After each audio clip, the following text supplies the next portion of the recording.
Olá pessoal, tudo bem? Bem-vindos à aula 6 da disciplina de análise de variável instrumental. A aula de hoje então é sobre verificação dos pressupostos das análises de variável instrumental. E aqui então está a estrutura da nossa aula 6, que vai ser dividida em 6 partes.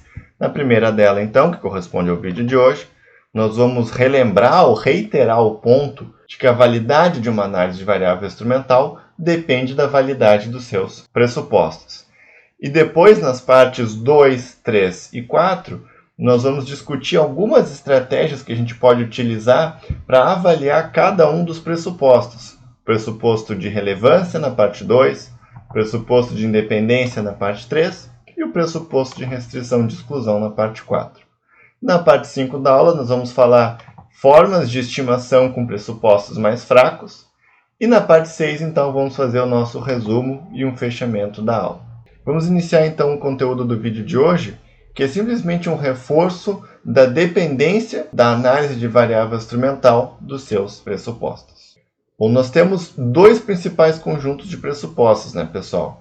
Pressupostos relacionados à variável ser um instrumento válido e pressupostos relacionados à interpretação do resultado da análise de variável instrumental.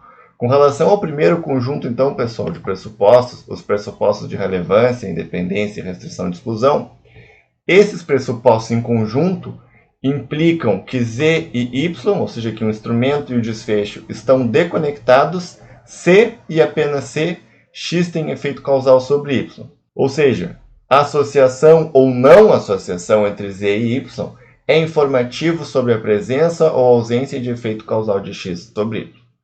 Então, nós temos o segundo conjunto de pressupostos, pessoal, envolvido na interpretação do resultado da análise de variável instrumental. Os pressupostos de homogeneidade conferem a interpretação de que a estimativa é uma estimativa do efeito causal médio geral, e o pressuposto de monotonicidade permitem ou estimar o efeito causal médio nos concordantes, ou a direção do efeito causal médio geral, como nós vimos na aula 5. Mas e se os pressupostos forem violados, né, pessoal? Os pressupostos de relevância, independência, restrição de exclusão, ou os pressupostos de homogeneidade e monotonicidade? Nessa situação, tudo desmorona, né, pessoal? Toda essa interpretação, todas essas conclusões que a gente pode tirar de um resultado de uma análise de variável instrumental não são mais válidos. E esse é o caso de qualquer análise de inferência causal. Toda e qualquer análise de inferência causal, pessoal, requer algum tipo de pressuposto. Por que isso? Devido ao problema fundamental da inferência causal. Não é possível que a gente se livre ou que a gente supere essa limitação do problema fundamental sem pressupostos. Afinal, o problema fundamental da inferência causal é essencialmente um problema de dados faltantes. No caso de uma análise de variável instrumental, nós temos esses conjuntos de pressupostos descritos aqui no slide, que são, então, a forma como uma análise de variável instrumental tenta superar, tenta sobrepor essa limitação do problema fundamental. Vamos fazer, então, pessoal, um seguinte raciocínio. Se esses pressupostos são essenciais, é lógico, é intuitivo, é evidente que a gente deveria tentar avaliar a plausibilidade desses pressupostos na nossa análise o máximo que a gente consegue. Porém, pessoal, nós mencionamos na aula 1 que os pressupostos de independência e restrição de exclusão não são empiricamente testáveis. Ou seja, a gente não tem como, a partir dos nossos dados, a partir de testes estatísticos, a gente verificar e descartar totalmente, 100%, a possibilidade que esses pressupostos sejam violados. Mas nós conseguimos, sim, fazer uma verificação parcial, que é, então, útil para nos dar uma ideia da plausibilidade desses pressupostos.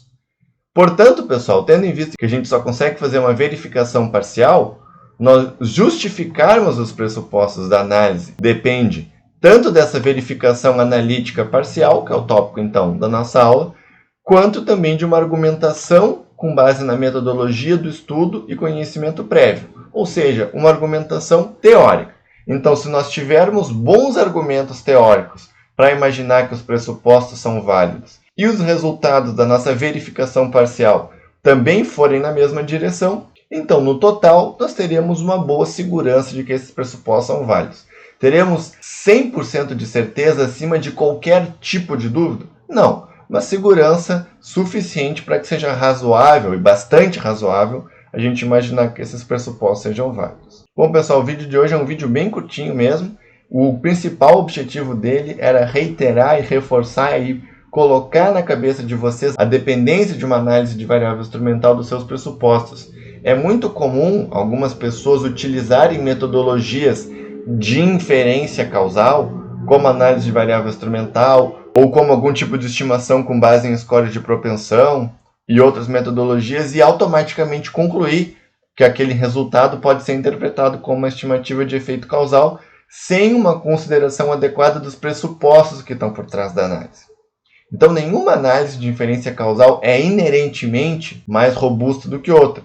A estratégia A vai ser mais robusta que a estratégia B na situação em que os pressupostos que a estratégia A requer sejam mais plausíveis que os pressupostos que a estratégia B requer. Certo, gente? Espero que isso tenha ficado claro. Nos vemos então na parte 2 da aula. Até lá!